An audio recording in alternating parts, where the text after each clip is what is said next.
ಮಾಹಿತಿ ಇದೆ ಅಂತ ಹೇಳಿ ತಿಳ್ಕೊಂಡಿದ್ದೀನಿ. ಸರ್, ಕೊಡಗಿನಲ್ಲಿ ಯಾವುದೋ ಉದ್ದೇಶಗಳನ್ನಿಟ್ಟುಕೊಂಡು ಜಾತ್ಯತೀತವಾಗಿ ನಡೀತಾ ಇದ್ದಂತ ಈ ಜಿಲ್ಲೆಯಲ್ಲಿ ಜಾತಿಯ ವೈಷಮ್ಯ ದಿನದಿಂದ ದಿನಕ್ಕೆ ಮುನ್ನುಗ್ಗಿ ಬರ್ತಾನೆ ಇದೆ. ತಾವು ತಮ್ಮ ಇಲಾಖೆಯಿಂದಲೂ ಪೊಲೀಸ್ ಇಲಾಖೆಯಿಂದಲೂ ಬಹಳಷ್ಟು ಪ್ರಯತ್ನ ಮಾಡ್ತಾ ಇದ್ದೀರಿ ಶಾಂತ ರೀತಿಯಲ್ಲಿ ನಡೀಲಿಕ್ಕೆ ಅಂತೇಳಿ. ಬಟ್ ನಾವು ಸಹಿತ ಕೊಡಗಿನ ಗೌಡರು ಆದ ನಾವು ಪ್ರತಿಯೊಂದು ವಿಷಯದಲ್ಲಿಯೂ ಶಾಂತಿಯಿಂದ ಹೆಜ್ಜೆ ಇಟ್ಟಿದ್ದೀವಿ. ಇವತ್ತು ಐತಿಹಾಸಿಕವಾಗಿ ಇಡೀ ಕೊಡಗಿನ ಜನತೆಗೆ ನಮ್ಮ ಇಡೀ ಜನಾಂಗದ ಇತಿಹಾಸವನ್ನ ತಿರುಚಿ ವಿಡಿಯೋಗಳಲ್ಲಿ ಪೊನ್ನಂಪೇಟೆಯಲ್ಲಿ ಬಿಟ್ಟಂತಹ ಕೆಲವು ದುಷ್ಕರ್ಮಿಗಳ ವಿರುದ್ಧ ನಮ್ಮ ಪ್ರತಿಭಟನೆಯ ಹೊರತಾಗಿ ಯಾವುದೇ ಜಾತಿಯ ವಿರುದ್ಧ ಅಲ್ಲ ಸರ್. ತಾವು ದಯವಿಟ್ಟು ನಮ್ಮ ಈ ಪ್ರತಿಭಟನೆಯ ಒಂದು ಮನವಿಯನ್ನ ತಮಗೆ ಕೊಡ್ತಾ ಇದ್ದೀವಿ. ತಾವು ಪೊನ್ನಂಪೇಟೆಯಲ್ಲಿ ನಡೆದಂತಹ ವಿಡಿಯೋ ನಡೆಸಿದಂತಹ ಒಂದು 7 ಮಂದಿ ವ್ಯಕ್ತಿಗಳ ವಿರುದ್ಧ ಕಠಿಣ ಕ್ರಮ ಕೈಗೊಳ್ಳಬೇಕು. ಈ ಯಾವುದಕ್ಕೆ ಈ ಸಂಘಟನೆ ಒಂದು ಇದಕ್ಕೆ ಕುಮ್ಮಕ್ಕು ನೀಡುತ್ತಿದೆ ಅಂತವರದರ ಒಂದು ಈ ಜಿಲ್ಲೆಯಿಂದ ಅದನ್ನು ನಿಷೇಧಿಸುವಂತ ಒಂದು ಕ್ರಮ ಕೈಗೊಳ್ಳಬೇಕು ಅಂತೇಳಿ ವಿನಂತಿಸುತ್ತಾ ನಮ್ಮ ಮನವಿಯನ್ನ ನೀಡ್ತಾ ಇದ್ದೀವಿ. ಸರ್, ನಾವು ನಿಮಗೆ ಮೆಮೊರಾಂಡಮ್ನ ಓದಿ ಹೇಳ್ತೀವಿ.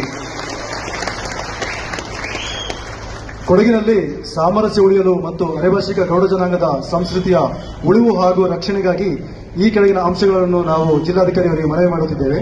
ಮೊದಲಿಗೆ ನಮ್ಮ ಅರೆಭಾಷಿಕ ಗೌಡ ಜನಾಂಗದವರನ್ನು ನಾಚಪ್ಪ ಮತ್ತು ಆತನ ಸಂಗಡಿಗರು ವಲಸಿಗರಿಗೆಂದು ಅಪಪ್ರಚಾರ ಮಾಡಿ ನಿರಂತರವಾಗಿ ನಡೆಸುತ್ತಿರುವ ನಿಂದನೆ, ಆಕ್ಷೇಪಾರ್ಹ ಪದಬಳಕೆ ಹಾಗೂ ಪ್ರಚೋದನೆಗಳನ್ನು ಕೂಡಲೇ ನಿಲ್ಲಿಸುವಂತೆ ಸೂಕ್ತ ಕ್ರಮ ಕೈಗೊಳ್ಳಬೇಕು ಎಂದು ಹೇಳಿ ಕೇಳಿಕೊಳ್ಳುತ್ತೇವೆ. ಅದರಂತೆ ಆರೋಪಿತ ಎನ್ಯು ನಾಚಪ್ಪನನ್ನು ಕೂಡಲೇ ಬಂಧಿಸಿ ಕಾನೂನಿನ ಪರಿಧಿಗೆ ತರಬೇಕು ಎಂದು ಕೇಳಿಕೊಳ್ಳುತ್ತೇವೆ. ಅದೇ ರೀತಿ ಗೌಡ ಸಮುದಾಯವನ್ನು ನಿಂದಿಸಿ ಪ್ರಚೋದನಾತ್ಮಕವಾಗಿ ಮಾತನಾಡುವ ಸಿಎನ್ಸಿಯ 7 ಬೆಂಬಲಿಗರ ವಿರುದ್ಧ ಕೂಡಲೇ ಮೊಕದ್ದಮೆ ದಾಖಲಿಸಿ ಅವರನ್ನು ಕೂಡ ಬಂಧಿಸಬೇಕು ಎಂದು ಹೇಳಿ ಈ ಮೂಲಕ ಕೇಳಿಕೊಳ್ತಿದ್ದೇವೆ.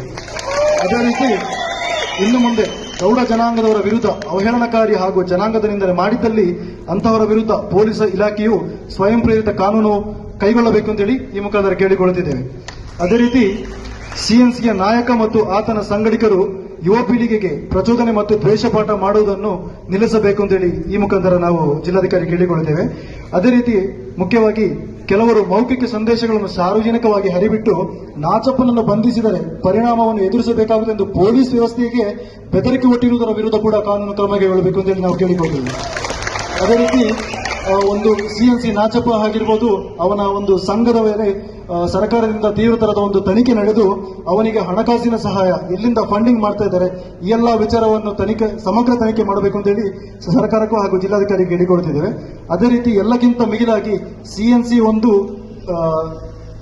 ರಾಷ್ಟ್ರದ ಒಂದು ದ್ವೇಷ ರೂಪದಲ್ಲಿರುವಂತಹ ಕೆಲವೊಂದು ಸಂಘಟನೆಯನ್ನು ದುಷ್ಟ ಸಂಸ್ಥೆಯನ್ನು ನಿಷೇಧಿಸಬೇಕು ಅಂತೇಳಿ ಈ ಮುಖಾಂತರ ಜಿಲ್ಲಾಧಿಕಾರಿಗೆ ಮನವಿ ಮಾಡಿಕೊಡುತ್ತಿದ್ದೇವೆ.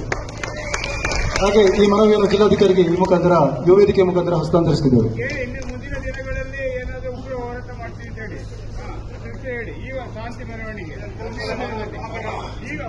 ನಾವುಗಳು ಇದೇ ಪ್ರಾರಂಭವಾಗಿ ಇದೊಂದು ಹೋರಾಟನ ಮಾಡ್ತಾ ಇದೀವಿ. ಇದೇ ರೀತಿ ನಮ್ಮ ಜನಾಂಗಕ್ಕೆ ನಿಂದನೆಗಳಾಗ್ಲಿ ನಮ್ಮ ಮೇಲೆ ಯಾವುದೇ ರೀತಿಯ ಒಂದು ಗುರಿ ಇಟ್ಕೊಂಡು ಮಾಡೋದಾದ್ರೆ ನಮ್ಮ ಎಲ್ಲ ಜನಾಂಗದವರು ಇಲ್ಲಿ ಬಂದು ಸೇರಿದ್ದಾರೆ.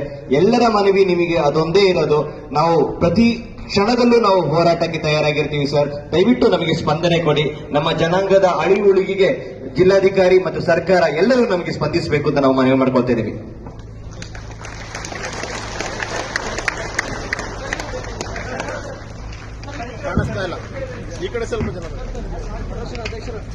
ದಯವಿಟ್ಟು ಮನವಿ ಪತ್ರವನ್ನ ಜಿಲ್ಲಾಧಿಕಾರಿಯವರು ಸ್ವೀಕಾರ ಮಾಡುವಾಗ